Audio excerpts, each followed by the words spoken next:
Hi guys, I'm Aradhana and I'm back today to talk to you about cracking interviews.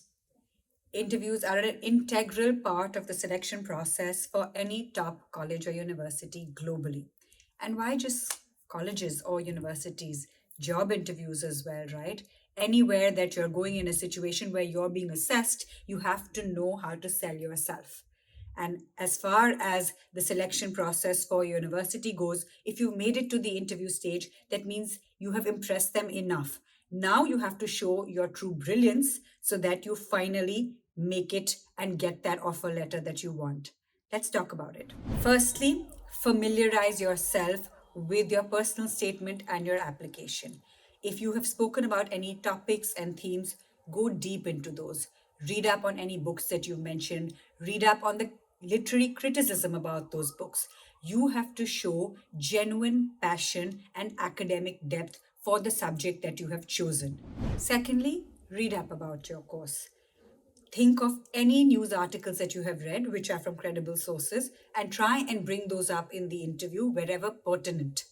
Make sure you're abreast with all current affairs and certainly any recent developments in your field of study to again demonstrate depth and passion for your subject. Thirdly, think of questions that you may want to ask your interviewer at the end of the interview. The only thing I can guarantee you is that your interview will end with your interviewer asking you, "Do you have any questions for me?" So make sure you have pertinent and intellectual questions planned ahead of time. These could be related to how your interview process went, it could be related to your course, the teaching methodology. But guys, be careful. Don't ask obvious questions which are in any case given on their website. It's only going to put them off. And that's the last thing you want to do. Most importantly, take a deep breath and stay calm. One of the biggest blunders you can make is becoming nervous. And if you make a mistake, don't worry. The interviewer understands.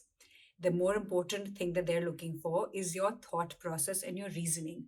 If you do make a mistake and you acknowledge it, it shows your ability to think critically, evaluate your awareness levels, and your confidence in making a comeback. So, practice deep breathing. What if you were asked a question which was to compare and contrast the cognitive mechanism and transitive inference behavior of monkeys? Okay, so that's not what you're supposed to do. You're not supposed to go blank and stare dumbly. Neither are you supposed to start blabbering the first thing that comes to your mind, even if it's entirely wrong. But instead, and of course, you're not supposed to say, geez, I have no clue what this is.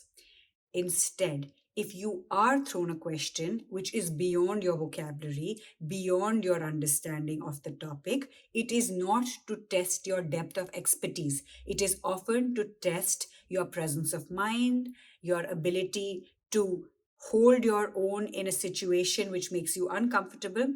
So instead, start off by saying that you're not sure, ask clarifying questions, then attempt to break down what is asked and logically respond. Also, guys, I want to remind you it's important to stay humble. Other applicants have equally good, if not better, applications than you. This is not the time for you to give them a laundry list of all your awards and grades and achievements.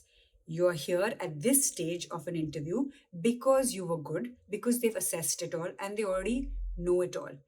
Reminding them and repeating them of this stuff is only going to put them off.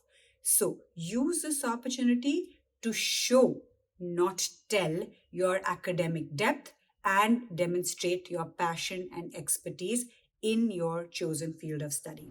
And guys, remember that this interview is an opportunity for you to demonstrate your critical thinking abilities. So, in most academic fields, there is no universal truth. Avoid absolutism.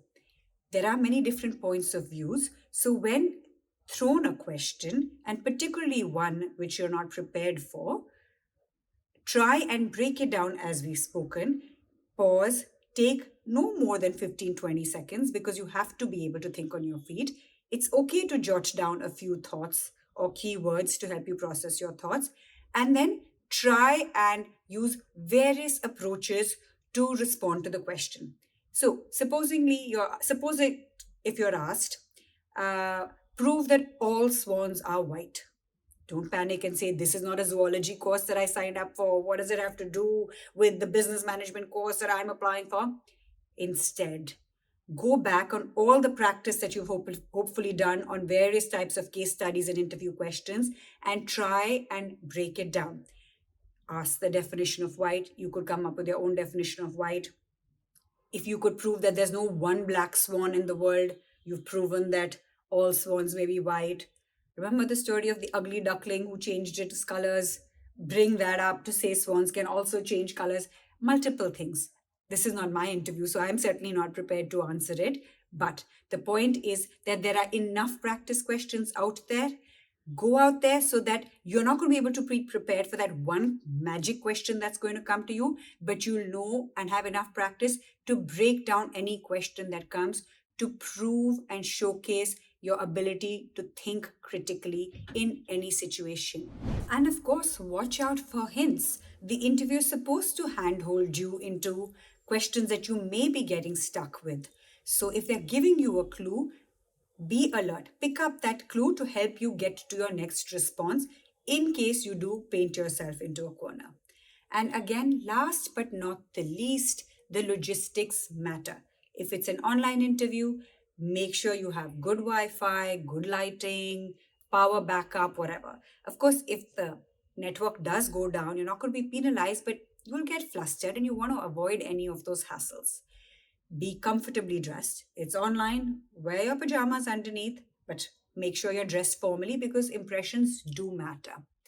And then, as with everything in life, do your best, leave the rest to the universe. Whatever's meant for you will come your way. Until next time.